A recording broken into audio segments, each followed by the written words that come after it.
All right, so we are continuing the sermon series called Rise and Fall, looking at the Samuels, 1st and 2nd Samuel. And mainly we're looking at their desire for these kings. And we see that Saul, we're going to be introduced to Saul today, King Saul, and we see his rise, but Saul's going to have like a pretty big fall. And later on we'll get to David's rise and we'll see his fall.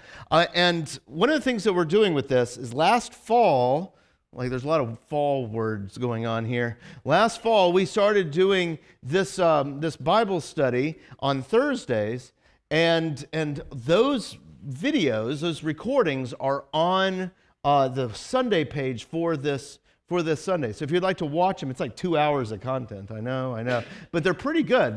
They kind of talk about everything we're talking about here in the sermon, and it goes way in depth. There's probably like three sermons of material in that, so we're going to go through 2 of those sermons today. So just sit back. There's tornado warnings. Like you're not doing anything else, right? But there's all that stuff. I encourage you to watch that. And in talking about the fall, so the rise and fall of Saul and the rise and fall of David, in the Bible study this week, there's this image. We talked about David and Bathsheba. We saw some cool stuff that I hadn't seen before about David and Bathsheba that we'll get to at the end of June is when we'll be there in the sermon series. But this fascinating image of the fall of David is just this grotesque image of him with this giant crown of gold covered with rubies on him, and it's just this grotesque image of power and what he had to do to get it. So fascinating. Burying the lead for a sermon like a month and a half away, but that's fine. That's fine. But it was just cool. I encourage you to watch that if you want. You don't have to either. Like it's fine if you make me cry. Like that's fine. Like that's just kidding. But for today, it's kind of this classic phrase. Now we didn't have anyone. I looked out over all the people that were at the first service, all 11 of them. And there was hardly anybody that hadn't started coming since the pandemic, which is wild, right? It's only 11 people, but I kind of got famous for this phrase a little bit, at least famous around these parts, right? And because I always did the children of Israel always whining like children when they wanted a king. It was we want a king, right? Like that whole idea. It's Jan's laughing. I did that for you, Jan, over there. So that kind of idea is what we're talking about today. But when you look at the story around it, it kind of makes sense why they want a king. And I think our own emotions kind of desire similar things as well, that we kind of want to follow the same idea into here. So I want to show you what I mean by all of this. So 1 Samuel chapter 8, verse 4 through 5. We're going to kind of be bouncing all the way through 8 through 12 today a little bit. So all the elders of Israel gathered around and came to Samuel. Remember, Samuel is kind of the lead guy. He's kind of this prophet and kind of leading the people along paths of righteousness kind of idea. And so they all gather around Samuel and they say to him, "Samuel, you're old." I like these people. They know how to talk to some folks, right? Like that. Yeah. Samuel, you're old. And your sons do not follow your ways. Now appoint us a king to lead us, such as all the other nations have. We want a king. So what's going on with this? What's happening here? I think it's showing that they're afraid. They're afraid of what's going on. They're afraid of what's happening around them. They're afraid. The Philistines are all kind of gathered around them, and they're afraid for their own survival. And if you noticed, they talked about Samuel and his kids. Well, Samuel's kids are kind of like Eli's kids. Remember when we talked about pattern of Eli? And Eli's kids were no good, right? They were just kind of doing whatever they wanted. They kind of were using the things of God for their own ill-gotten gains and all of that. Well, it seems like Samuel's kids, it doesn't go into explicit detail, but they're no good either. And Samuel has put them and promoted them into high places in the governing structure of Israel. And all these people, they're like, oh no, like we like Samuel, but his kids are no good and they're like the next leaders. Like what are we going to do? Like if we have these guys over there, like the Philistines are going to take over us. We're going to lose everything we have, everything that we've got, this land flowing with milk and honey. We're going to lose it, and we're not going to know what to do. And they're scared, and I think in that scaredness, they begin to take on this identity that they feel invisible. They feel like they don't matter anymore, that they're being pushed aside, and all of that. They go up to Samuel and they're like, we need a king. We need the strong man. We need someone who's going to stand up for us and fight our battles. Someone who's going to go out and really just knock heads together, right? Like we need someone that's going to come and save us in this way. Like we feel invisible. We're losing touch with our society, and we don't understand what's happening around us. We got to have this thing, and I think like this idea that they have, like they feel invisible, they feel shut out. I think it's a strong emotion that we all kind of have. So I'm going to talk about myself for a second. You guys know, like you get it.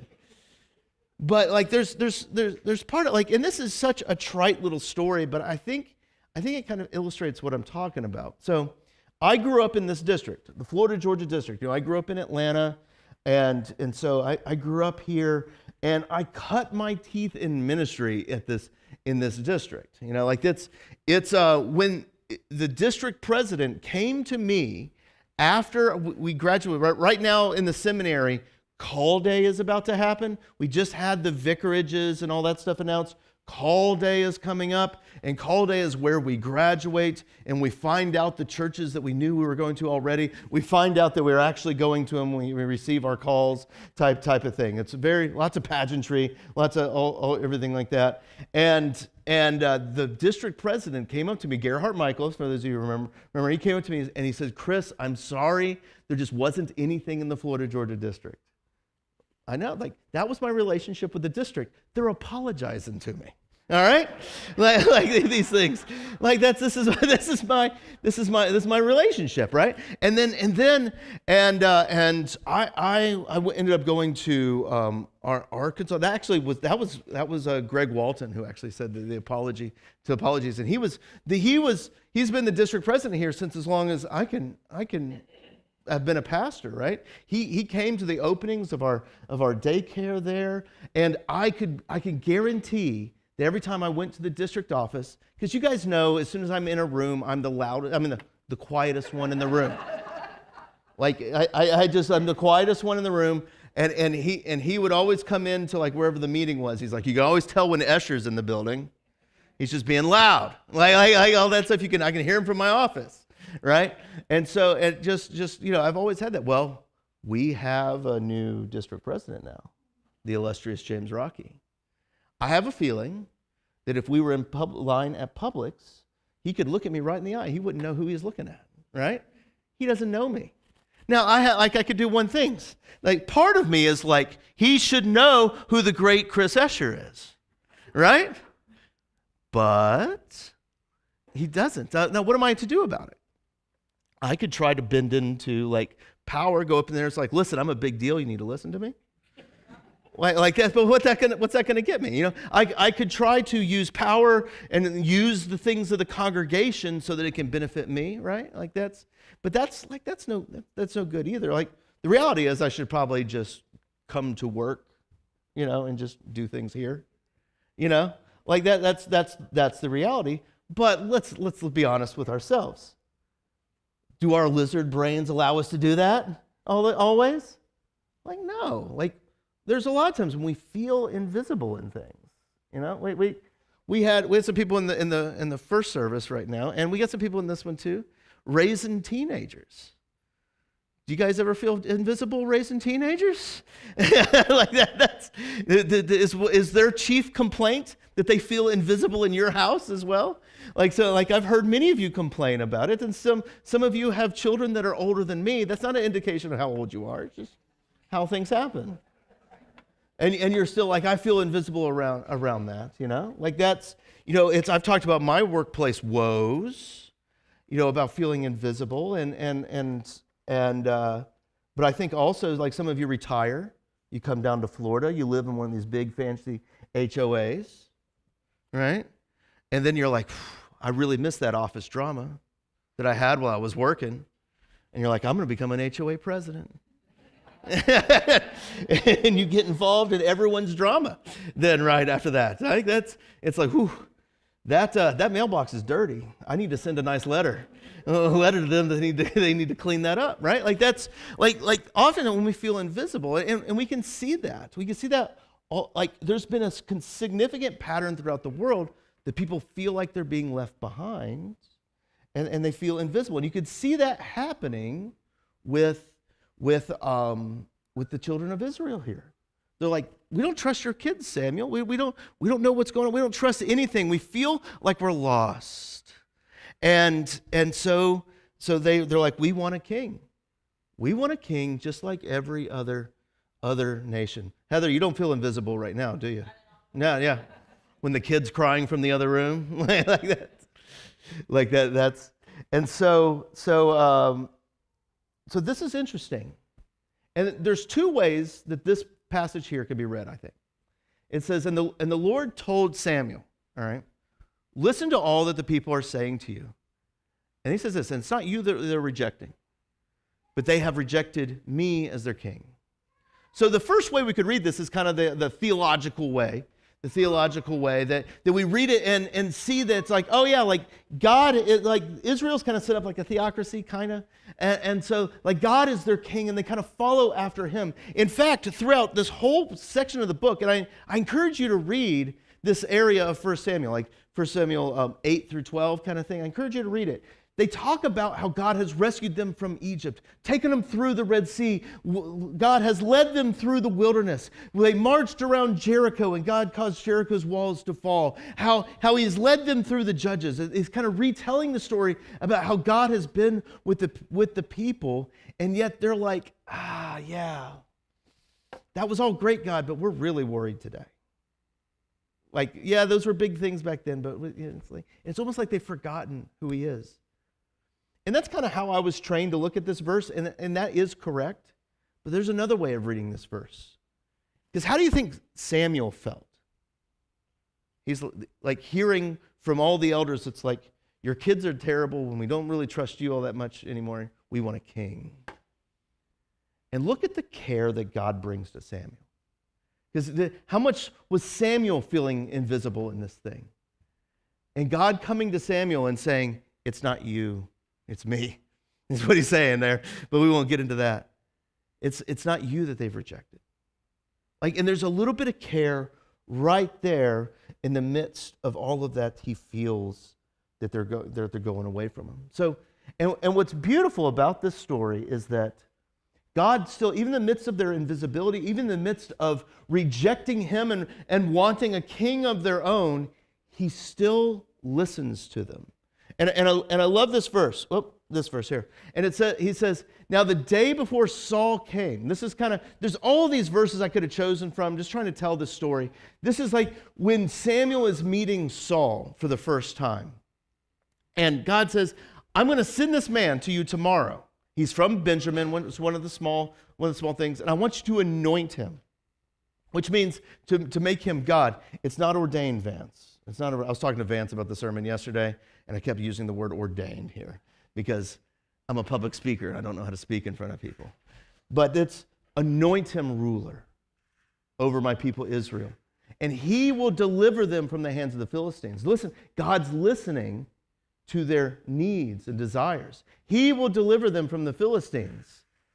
And then notice what he says, I have looked at my people, for their cry has reached me.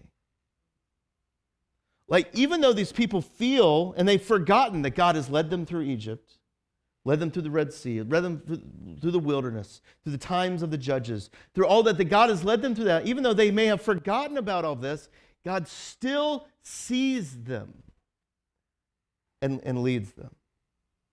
Like, he still sees them, and he gives them actually what they want. He gives them still the king, which leads me to one of my favorite statements. And I used to say this a lot. I haven't said it in a while. I said, be careful what you wish for, because you just might get it, right? Like that's, careful what you wish for, you just might get it. And they wish for Saul. They want Saul so bad, and Saul is kind of a hot mess. It's kind of a hot mess. He's good looking, it says that. He's got that going for him. He's super tall. I don't know what that's like, being super tall. Like, I was always like super short in school, and then I had like the growth spurt to end all growth spurts, and I became average. Like, that's a good life to live, right? But he gives him Saul. He gives him Saul, and Saul can't really do much. So one of the kingly attributes about Israel and their kings is that a king is to be a good shepherd, right? A good shepherd. And that means, if you're a good shepherd, that like you don't lose things, right? Well, one of Saul's problems is that his father's like, oh, dang, I lost some donkeys. And belonging to Saul's father, Kish, they were lost, so he said to Saul, take some of the servants and go look for the donkeys. For those that know the story, does he ever find the donkeys? No, he never finds the donkeys. He's not a good shepherd. Saul's not a good shepherd, right? He's traipsing all throughout the land, flowing with milk and honey, and he can't find these donkeys anywhere. In fact, actually, as he's kind of going around looking for the donkeys, that's how he meets Samuel, and God's like, here's the man. Look at the lost look in his eyes. Like that's the man. There he is, right? Like that's there. Like Saul just, he can't even find the donkeys. And like one could say, like if we're using King James English, that Saul can't even find his own. Oh, that's a terrible joke. That's a terrible joke. Just quoting the Bible, that's all. Just quoting the Bible. The other thing that Saul isn't qualified for the job is how, so they're in the middle of anointing him. They're in the middle of anointing him to be king. And there's all this fanfare. Everyone comes to like one place. And finally Saul, the son of Kish, he was taken, and all of a sudden they're looking for him. And they're about to like make him king, and they can't find him anywhere. And so they ask God, like, where did he go? He was just here. And God says, and it's the yellow in the bottom, yes, he has hidden himself amongst the supplies. Like he's hidden himself like in the AC closet. That's one of the places where you can hide in the event of a tornado. You know, just right in there. He's hidden himself over there. And I read some commentaries about this that said, oh, it's just a sign of Saul being humble. Whatever. Like hiding while everyone's trying to anoint you as king, I don't think is that. Like, so some of you were at my installation here, right? You're at my installation. There was just a few people here that day, right? It was like after dark, and like there were so many people packed in this room, the AC couldn't keep up. It was hot. Now imagine that day. You know, you guys have paid for me to come down here, drove the big Penske truck, did all the moving charges, and then we start up the service, and you're like, where's that pastor? Where's he at? Where is he? And you're like looking around, like, where did he go? Is he in the bathroom? Like, no, he's not in the bathroom. Like, it's like, where did he go? And I'm like out hiding out in the woods out there. You're not going to be like, oh, he's such a humble servant. You're not going to think that, right? Like that's just not what you're going to be thinking about. You're like, what is going on? This dude's weird. Like, does he not want to do this job? Like, why is he out?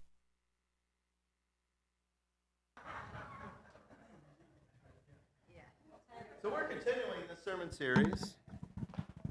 we're continuing this sermon series called Rise and Fall. That's wonderful, because I didn't record the other one either. So, all right. Here, just hand me those. There you go. Oh. The question that you have for yourself is, was this planned? No, nothing's planned like this. Nothing's planned like this. Okay. All right. I'm back on. All right. Okay, so we'll see how God uses this ineptitude today. But he uses that ineptitude of Saul. Like, that's the point. And that's the point of all of this, is that so often when we feel like alone and invisible, like, we often will bend to like the strong men, the bigger things around us. God can use you even in those times of the fear and the outcast. I mean, that's what Jesus did. Like our own story about Jesus coming in on Palm Sunday, right? He comes in on a donkey, which is like making fun of all the powerful elite that come in on the back of horseback. But also, like Jesus, like think about all these stories about what Jesus does. There's like beggars on the floor, suffering with leprosy, can't see, just looking for a morsel of bread, right? And so many people would walk past and they maybe throw $1 down at them as they walk over them, right? And don't even look at them. Much like when we're trying to get on the turnpike on Okeechobee, and there's that guy there, and we're like, oh, I should have gotten the windows tinted, right? Don't make eye contact, you know? Like we do this. Jesus saw those people. Jesus saw those people, and he heals the one with leprosy. Remember Matthew's friends. He was a tax collector, and he had dinner with tax collectors and sinners. Someone of good company that wears white robes into public functions would never hang around. Jesus saw them, right? He saw all these people, and I think the crescendo of the story is when Jesus is on the cross, carrying the weight of the world. Remember, before he went on the cross, he was like his sweat was like drops of blood, so much agony coming out before the crucifixion. Like there's so much on his head and his heart. Like you would assume that he would only be focused on himself, and yet on the cross, he had thieves on both sides of him, and to one he looked at, and he said, "Today you will be with me." Unless Jesus said that, the guy would just be lost in the annals of history. He was probably a rebel or something like that, something that Rome felt like they needed to get rid of. It's just like, who mattered? But Jesus looked at that guy who was nothing, who was invisible, and said, "Today you'll be with me." And so when you're feeling alone and invisible, and it feels like nothing is there, God sees you. And he says to you, "Today you will be with me." And you'll be okay. And I think that's good news. And we'll end right there. All right. Let's say a prayer. Jesus, we thank you that you love us, that you're with us. Continue to guide us in all your ways. Continue to be with our batteries and our microphones. Lord, and please be with our message of the gospel, that it would be good news for those that hear it. Thank you, Jesus. Amen. Excellent. Well, thanks for listening to all of that.